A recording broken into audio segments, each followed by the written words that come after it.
Yeah, I thought it was a really good night for us. I thought we built on the momentum of that win on Sunday. Obviously, it started with Will Sanders on the mound. Don't know what more you could ask for a freshman. 5 innings, 1 hit, 10 strikeouts, 1 walk. So all started with him, and it was good to see that the offense built on Sunday's rally a little bit as well. I thought it was a solid offensive night for us, and again, more we can build on. Start with Colin Taylor. Yeah, Mark, I'm curious. You mentioned the offensive performance. It seemed like a pretty well-rounded game tonight in terms of your plate approach. Just what did you see from there, and how good is that to have some consistency in back-to-back games heading into a series like Florida?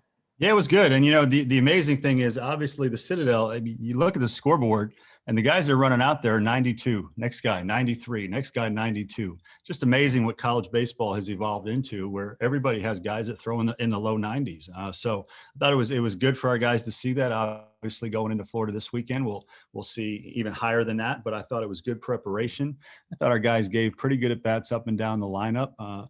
Could have really opened up that game, but their second baseman made one of the better plays with the bases loaded you'll ever see, and turned it into a double play, or else we would have been, maybe well into the 11, 12, 13 run scoring. So that was a key play for them to keep it fairly close, and or else our offense would have had a really good night. Your question, please raise your hand. Colin? Stick with me a little bit. What did you see out of Will? I think only 4 guys had 2 ball counts against him, struck out 10. Just what was working for him tonight? Everything. I mean, that Will Sanders, that was his best outing. And I don't know if he was motivated by what he saw this past weekend. I don't know if that's just the evolution of a freshman that you hope is getting better and better. But clearly the fastball was 95, 96 most of the night. The slider was good. The changeup was good. He threw a couple split fingers to keep him off balance. But the most important thing for me was he had command, so that he only threw 67 pitches through 5 innings, which will afford us the ability to possibly use him on Sunday, because he didn't have to, throw 100 pitches to get to 5 innings. So it will allow us a little bit of flexibility going into the weekend as well. So really important. John? Yeah, Will went deeper into the game than y'all have been doing the past few weeks and midweeks. What led to that change in thought process? Truthfully, I didn't like that we were giving up as many runs as we had been on Tuesdays. There had been a little bit of a trend that we were scoring a lot, but also giving up more than we wanted to.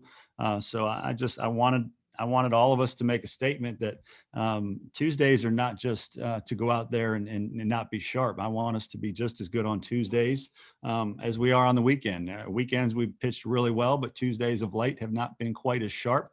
And so I just wanted to make a statement that we expect that on Tuesdays as well. And I thought Will did that. Thanks, John. I know Daniel Lloyd had a little bit of a tough go of it against Clemson earlier in the year, but it seems like he's bounced back with some better performances. What's been the key for him to come back and pitch the way he has? It's funny. He's had the same stuff all year, but sometimes just little tweaks can make all the difference, whether it's moving to the opposite side of the rubber, maybe it's how you're using your pitches. But Danny, now that's 3 or maybe 4 outings in a row where he's been very impressive. The fastball has been in the mid-90s. He's throwing strikes, and the hitters do not look as comfortable against him as they did early in the year, where they just got a lot of good swings off, and he found a lot of barrels, truthfully. But lately he's been much, much better. And sometimes it's just giving the hitter a little bit different look based on where you stand on the mound, or maybe your breaking ball gets a little bit better. And now that makes everything else better as well. So whatever the case may be with him, whatever he feels has been the difference, it's obviously a noticeable difference. Camden, Phil.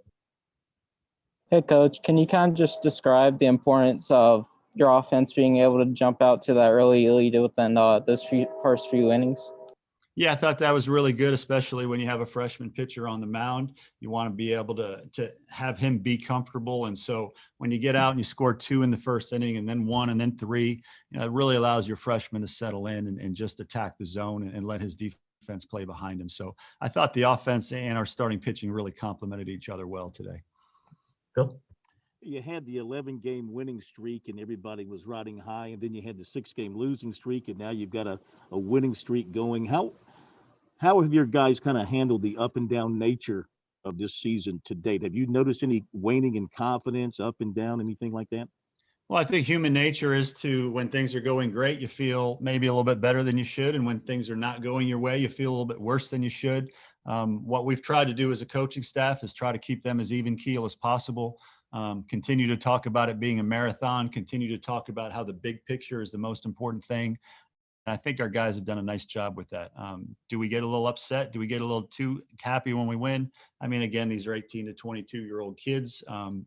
And you just have to try to guide them along the way, that through the ups, through the downs, let's just keep the big picture in mind. And the big picture is obviously to make sure we're there at the end, playing really important games. So you're going to have to deal with the ups and downs, and the peaks and the valleys if you play a schedule like we're playing. So it's going to be really important we continue to do that.